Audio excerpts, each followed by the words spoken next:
Oi, pessoal, estamos de volta em mais um episódio do nosso podcast, o Plástica Sem Medo, o podcast de cirurgia plástica mais informativo que temos hoje. E a gente hoje trouxe uma convidada que vocês estavam me cobrando muito, uma anestesista de excelência, para tirar todas as dúvidas de vocês aí que morrem de medo de anestesia e que muitas vezes deixa esse medo ultrapassar e fazer você desistir do seu sonho.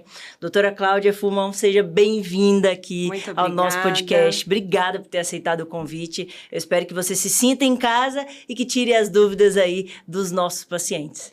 Claro, muito obrigada pelo convite. É muito importante essa informação para que o paciente não tenha esse medo que todos têm. Exatamente. Doutora, vamos começar com a pergunta básica, assim. Anestesia é segura? Eu posso te dizer que a segurança da anestesia, ela tem 3 pilares.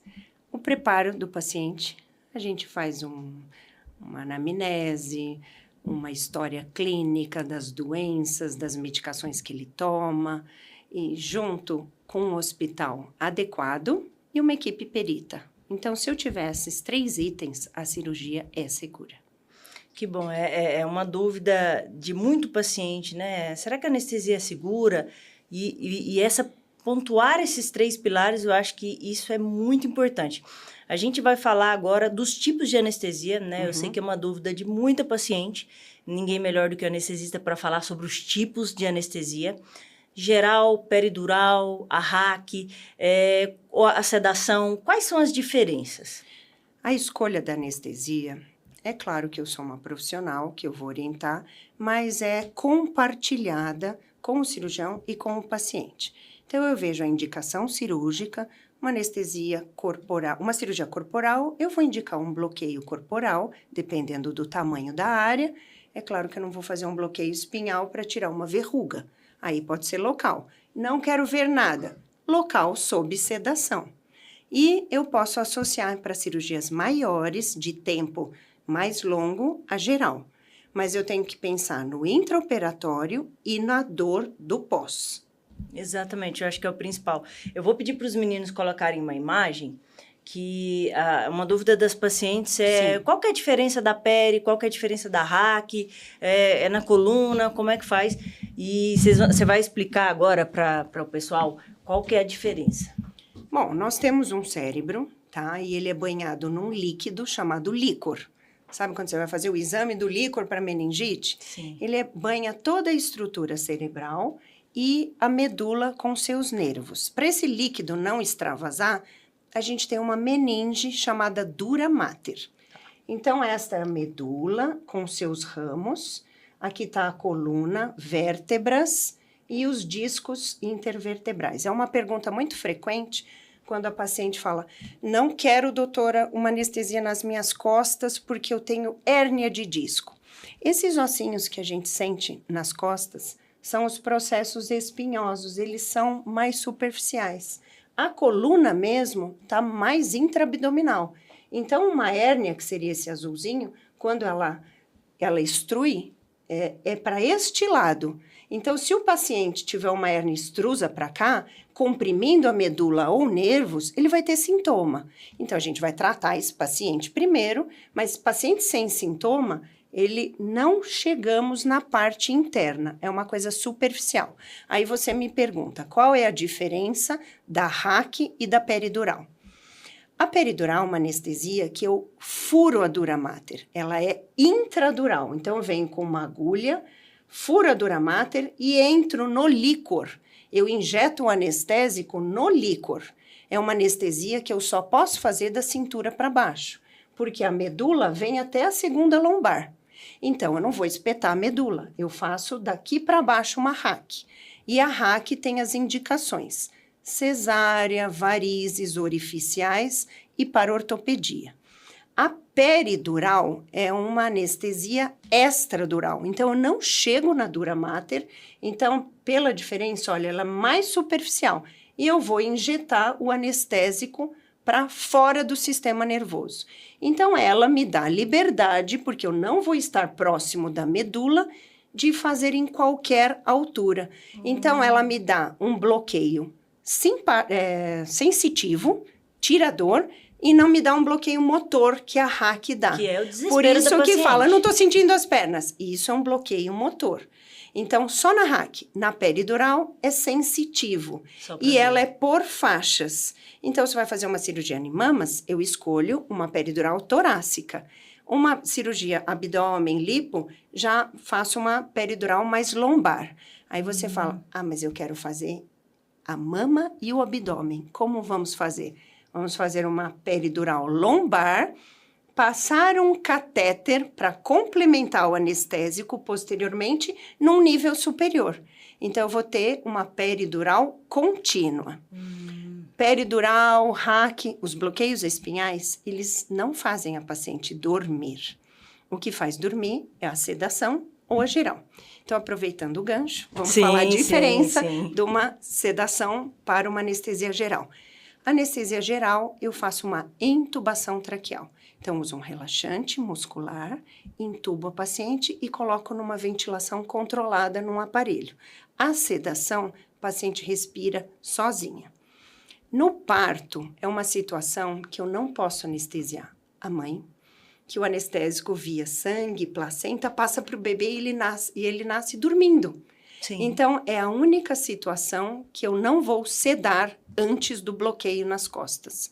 As outras situações, Por isso que é o primeiro terror. que você dorme e depois eu faço o bloqueio. Por isso que na plástica eu sempre falo para paciente assim, gente, aqui na plástica é diferente, você não vai ver a picadinha na coluna, Não, você só já no vai parto. estar dormindo. Só nessa situação Então, mesmo. agora vocês entenderam por que a gente no parto, né? Quando a gente vai ali ganhar o neném, você não é sedada. O bebê Agora, precisa chorar. O bebê precisa chorar. Agora, na plástica, não. Na plástica, Sim. você tem esse conforto, né? De estar já dormindo, né? Uhum. Então, acho que é bom explicar isso, que a paciente, ela tem muito essa dúvida. Sim. Porque, às vezes, ela já teve uma cesárea e ela, ai, meu Deus, eu vou ter essa picada lá na coluna. E, às vezes, tem dificuldade, né? Alguns anestesistas têm dificuldade. Porque as pacientes relatam ali, ai, na minha cesárea, o doutor ficou furando lá. O que acontece? Precisa a habilidade também do profissional e do posicionamento. Então, eu dependo do circulante da sala segurar a paciente numa posição adequada. Quando a gente tem dificuldade, é só retificar a coluna que a agulha vai tranquilamente, passa esses ossinhos, porque abre mais esse espaço e a agulha entra sem dificuldade. Tem também alguns anestesistas que fazem esses bloqueios com a paciente deitada. Sim. Qual que é a diferença? O bloqueio espinhal, ele pode ser feito com a paciente sentada, com a paciente de lado e com a paciente de bruço. Eu não aconselho fazer de bruço, porque a paciente está ali, eu estou colocando o meu peso do corpo em cima, então eu prefiro, e se ela tiver alguma dificuldade respiratória, ela deitada de bruço, eu não tenho como socorrer. Sentada, ela deita, eu ventilo e tudo bem. Mas isso é raríssimo, porque uma sedação leve, ela já relaxa suficiente para eu fazer o bloqueio. Porque eu não coloco essa agulha diretamente. Eu faço um bloqueio anestésico, um botão anestésico na pele. Sim. Então, ela não sente a agulha entrar. Essa picadinha. É só uma picadinha com uma agulha de insulina para o botão da pele. Esta agulha, que é mais calibrosa, a paciente não sente por causa da anestesia local que eu faço previamente. Legal. Vamos voltar um pouquinho agora, né? Vamos. Lá no começo, lá a pessoa tá, né? A paciente está pensando ali, eu vou operar, o que eu preciso fazer? Você indica, doutor, algum exame específico, né? Para a paciente fazer antes dela passar por uma anestesia? Sim, todas as cirurgias a gente tem exames pré-operatórios básicos. Ureia, creatinina, glicemia, hemograma, coagulograma, para ver se ela tem uma anemia, uma infecção, a função renal, hepática, e juntamos com a história clínica. Então, vem uma paciente com uma história que toma Roacutan. Então, o Roacutan é uma medicação que sobrecarrega o fígado. Então, eu vou pedir a prova de função hepática. O paciente é cardiopata, mesmo jovens, podem ter algum problema cardíaco. Então, associamos ao eletro, que já é um exame de rotina, um ecocardiograma. Então, eu direciono conforme a história clínica do paciente. Mas essa conversa é um preparo pré-operatório sempre. Alergias, medicações a serem suspensas. Hoje temos que suspender anabolizantes, anticoagulantes, drogas. Então, essa conversa sincera que o paciente tem que ter com a equipe da anestesia é muito importante, porque nada pode ser omitido. Então, informações de segurança que podem evitar estragos na anestesia. Então, o paciente usa uma cocaína e não fala para mim. Ou então, o paciente come, usa as canetinhas e não fez suspensão e esconde. Então, é uma conversa bem sincera e a gente orienta a suspensão de tudo isso. Tem pacientes que usam muitos fitoterápicos. Então, a vitamina E, ela aumenta sangramento, cáscara sagrada, então, ginkgo biloba, então, alho. São detalhes, altas doses de canela, eles aumentam o sangramento intraoperatório. Então, um diálogo, uma anamnese bem feita vai evitar todos esses transtornos. Você falou aí das drogas, né? Sim. Muitas pacientes, assim, se sentem, né, às vezes com vergonha de falar, olha, eu uso ali o cannabis, né? Hoje a gente sabe que é uma droga, agora já virou uma medicação que está sendo usada. Sim. Como é que está em relação ao cannabis, assim? A pessoa faz o uso ali diário, o CDB, né? Como é que tem que suspender? Como é que funciona? A gente tem várias drogas recreativas, né? Para anestesia, a pior droga é a cocaína mesmo, porque a inalação dela impregna no miocárdio e quando misturo com os anestésicos, dá uma arritmia, às vezes de difícil controle. Então, eu não estou para julgar nenhum paciente se ele deve usar ou não. Sim. E ele tem que ser sincero, a gente força isso no diálogo e pede a cocaína suspensão de 30 dias. Quanto ao uso de cannabis, eu sei que tem a medicinal, Sim. mas tem a recreativa.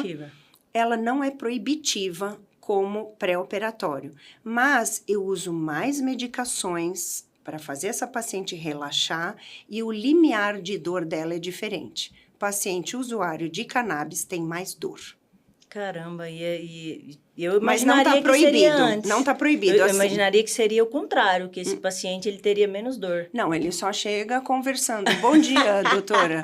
Mas chega tranquilo, não chega ansioso. Não chega. Ansioso. Mas o uso de medicação vai ser maior. Eu vou aproveitar esse gancho, esse bate-papo nosso aqui, de um paciente que chega ansioso, né?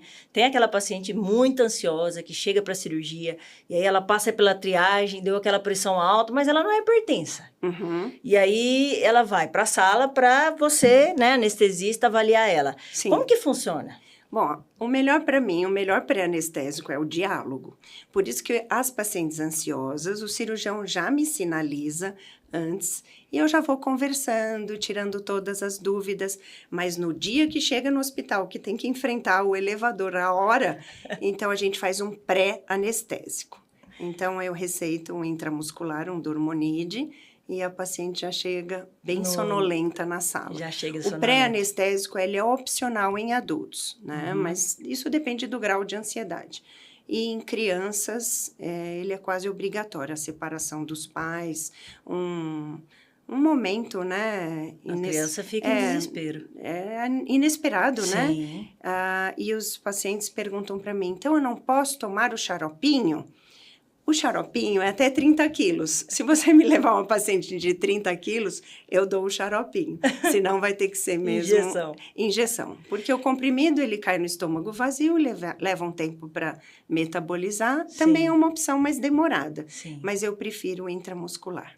E aproveitando das medicações, né? Aquela paciente que é hipertensa, diabética, ela faz uso das medicações diárias. Sim. Ela precisa suspender? Isso é uma dúvida grande. Não, ela vai manter. A suspensão, além de drogas, a gente pede para suspender os fitoterápicos, né? E as anfetaminas. Então, hoje, muitas pessoas usam Venvance para concentração, para déficit de atenção, e é uma anfetamina. E a anfetamina funciona na parte cardiovascular, às vezes pode dar um aumento de pressão no intraoperatório, uma taquicardia. Eu peço para os pacientes suspenderem o Venvance.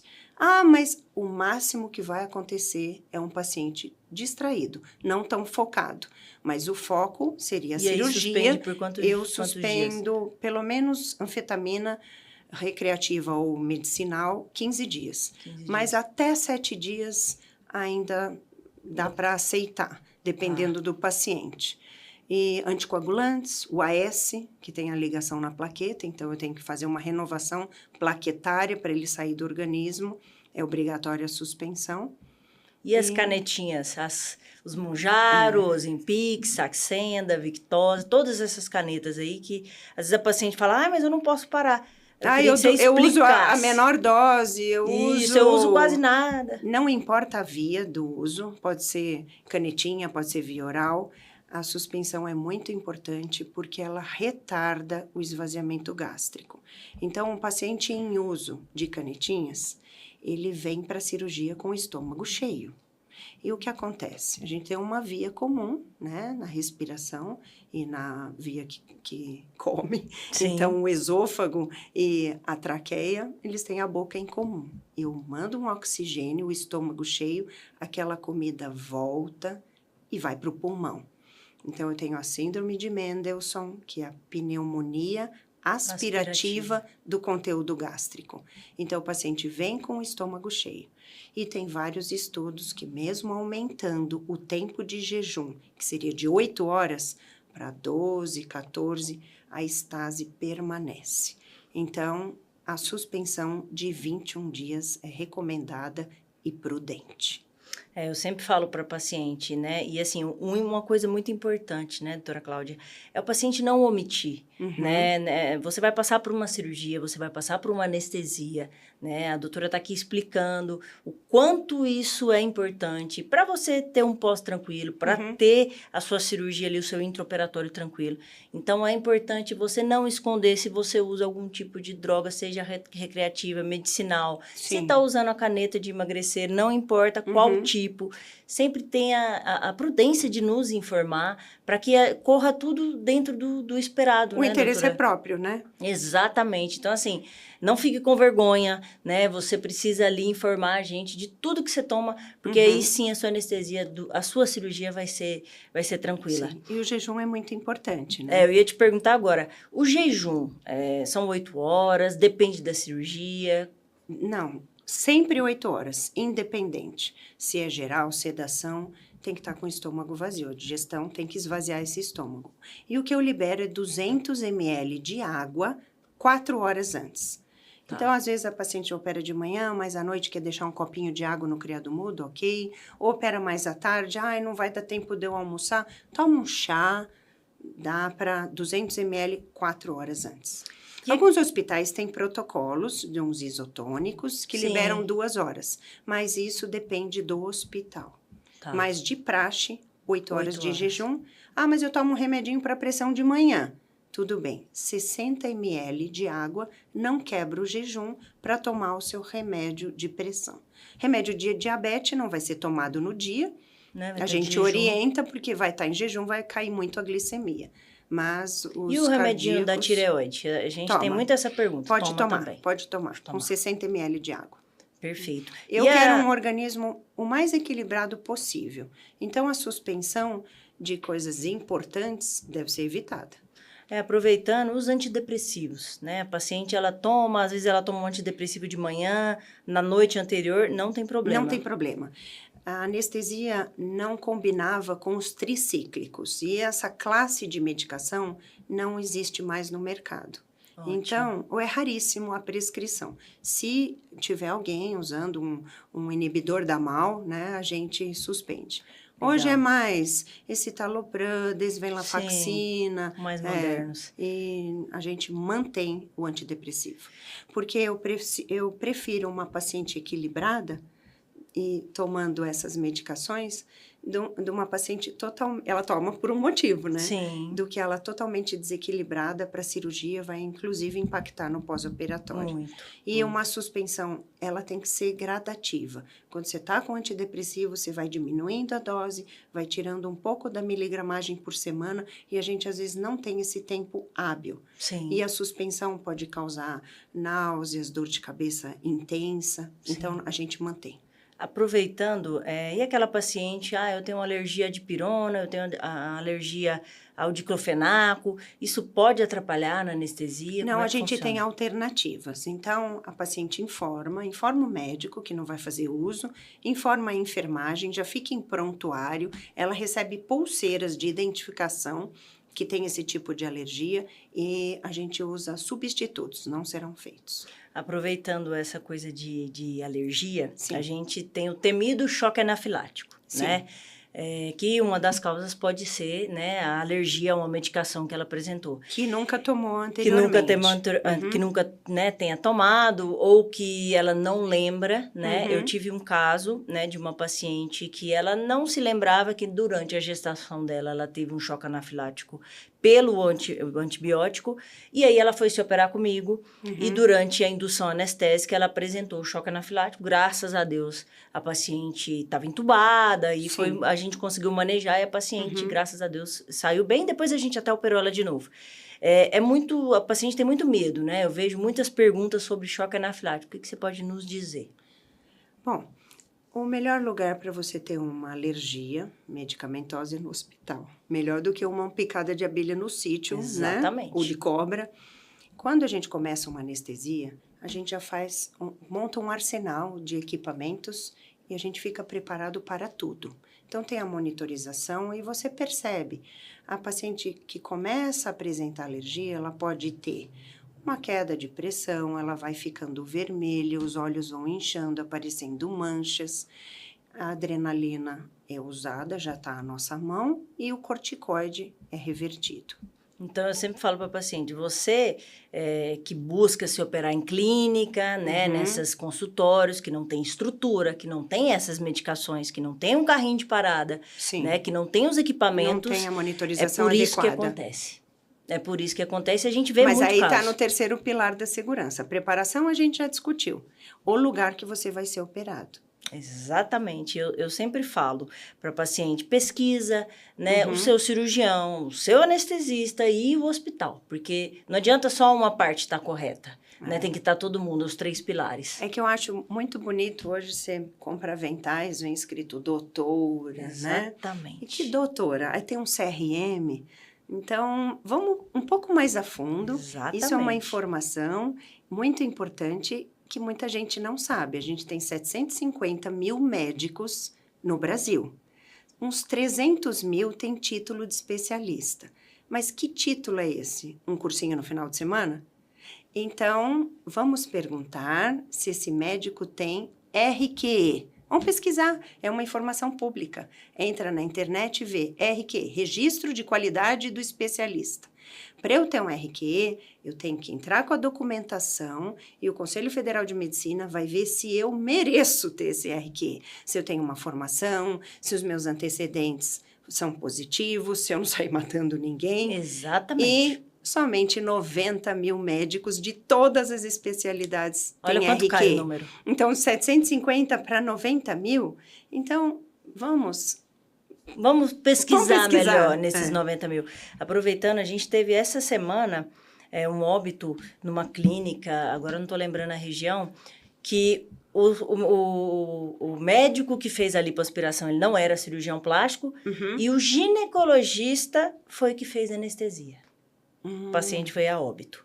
Aí o médico que fez a lipoaspiração falou que nem tinha começado a fazer a lipoaspiração, que o ginecologista induziu a paciente, fez a anestesia da paciente e ela foi a óbito. Ela teve um problema e foi a óbito.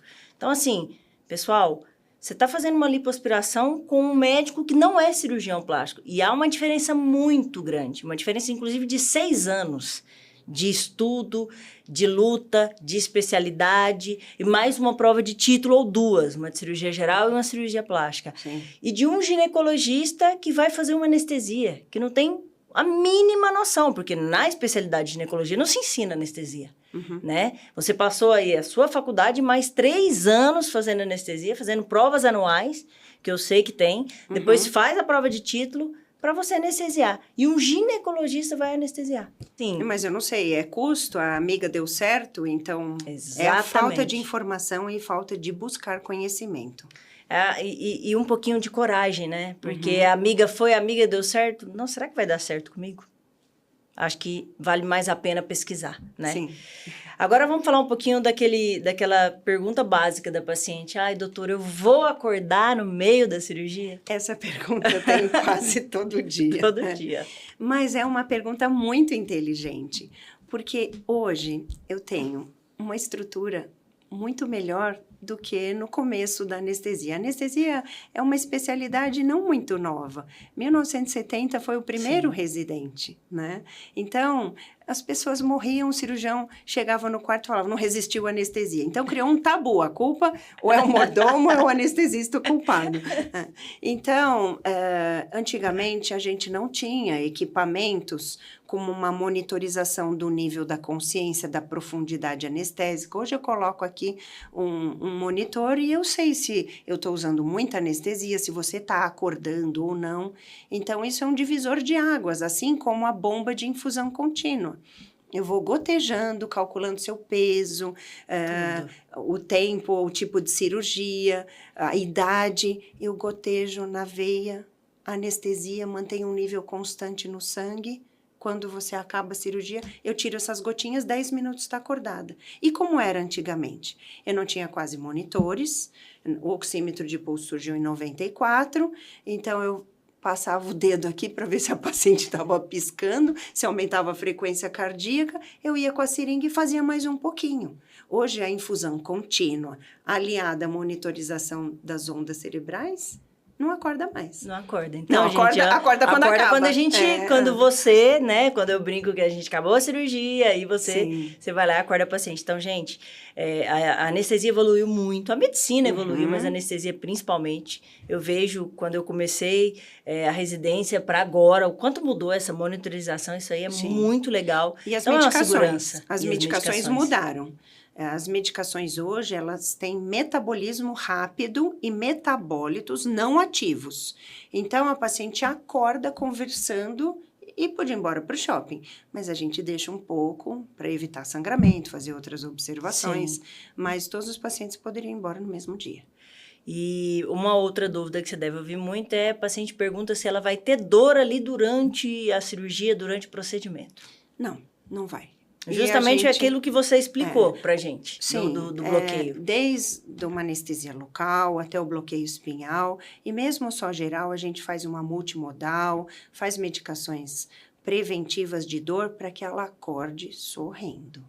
Outra dúvida que para nós causa espanto, né? Mas eu sei que depois da história que eu contei do ginecologista anestesista, a paciente pergunta, doutora, quem vai me anestesiar? É você, cirurgião, ou tem um anestesista? É porque anestesista não é médico. Porque agora tem ginecologista anestesista, tem dentista anestesista. Tem dentista anestesista, então tem essa dúvida, né? Será que o anestesista é médico? Né? Quem vai anestesiar, pessoal?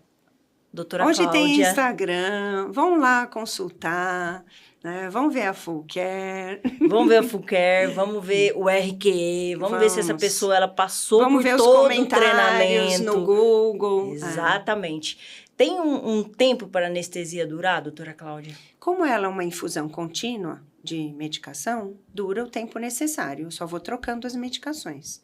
Então, acabou, 10 minutos está acordada. Agora, o bloqueio, como eu falei, se ele for um bloqueio puro, eu mudo as medicações dependendo do tempo cirúrgico que você me solicita.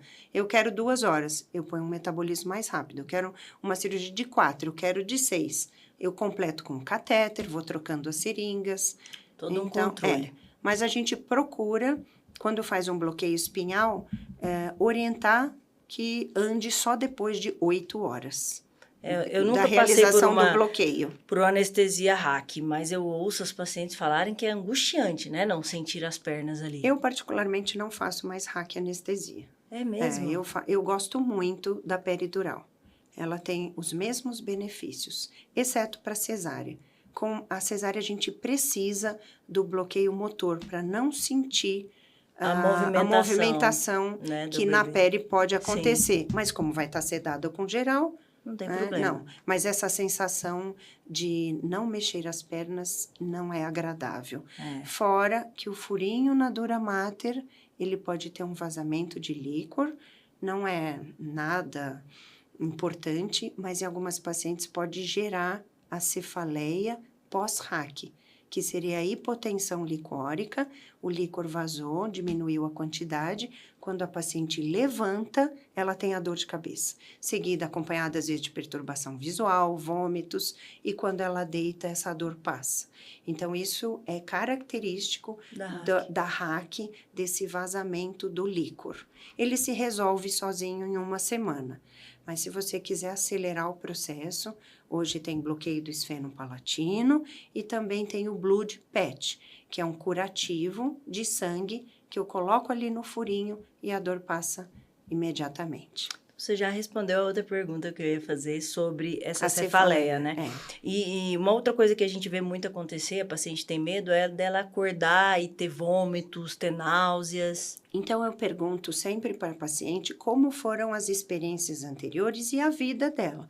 E se já é uma paciente nauseante ali, qualquer coisa dá náuseas, eu já incluo no protocolo NVPO, náuseas e vômitos no pós-operatório. Então, a gente intercala antieméticos de horário e evita medicações que possam causar náuseas. Mas, de rotina, a gente já faz protetor para o estômago e medicações para enjoo.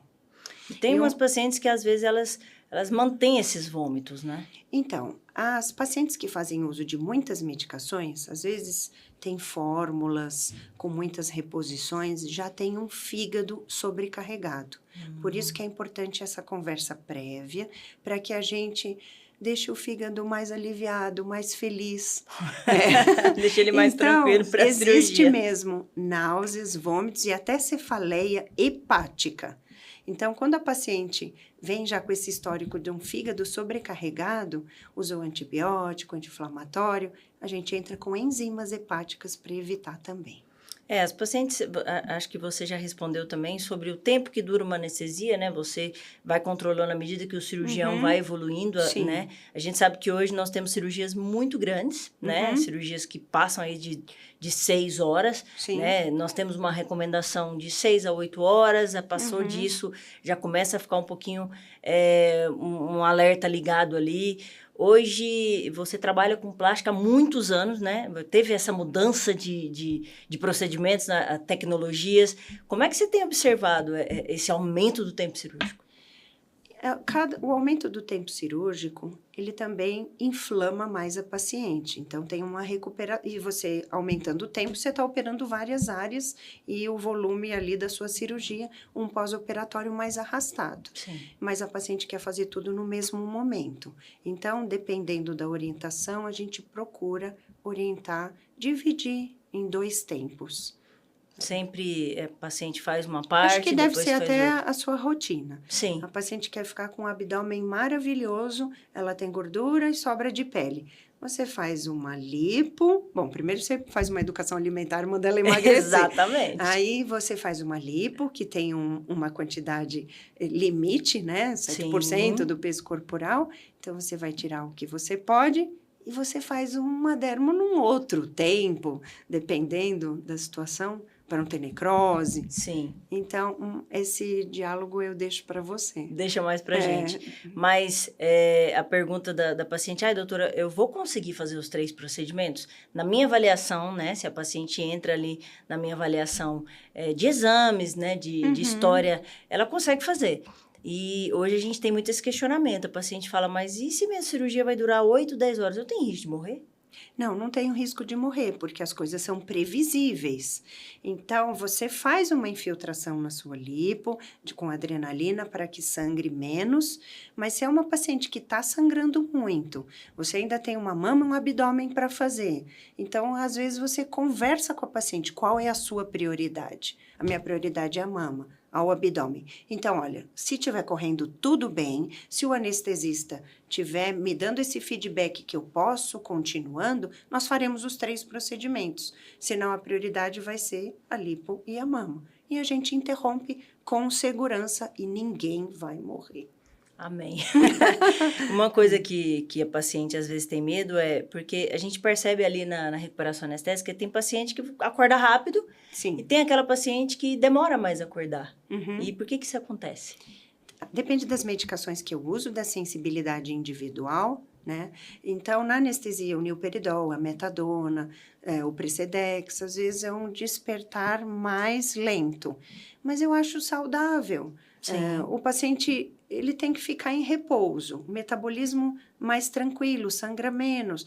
Ele pode ficar sonolento, acorda ao chamado, se alimenta e dorme de novo, passa até mais rápido. Eu não vejo problema nessa sonolência no pós. Sim, é bom a gente falar sobre isso, porque o paciente não, porque ele está ali se recuperando, mas o familiar, o acompanhante, Sim. fica muito desesperado, né? Ele fica ansioso, nossa, minha mãe não acorda, minha irmã, minha esposa não acorda, meu marido não acorda. Mas a gente né? sinaliza antes, assim como também o uso de morfina, às vezes no bloqueio, pode causar coceira. Então, eu sempre pergunto, você prefere uma coceirinha ou dor? Mas hoje já tem substitutos da morfina, a gente pode usar um fentanil, que dá menos coceira. Mas esse diálogo é importante, porque os benzodiazepínicos, principalmente o Dormonide, eles causam uma amnésia, e ela é saudável para o intraoperatório. Porque, às vezes, a nossa audição não anestesiou ali no começo, ou ela volta primeiro, tá ouvindo ali, ou não sabe muito bem onde está, e o benzodiazepínico dá amnésia, a pessoa acorda no quarto e não lembra de nada. É muito bom, mas vai repetir a mesma fala, e o familiar acha que a pessoa... Não está bem. Não está bem, porque perguntou 10 vezes a mesma coisa. Então, nas primeiras 24 horas...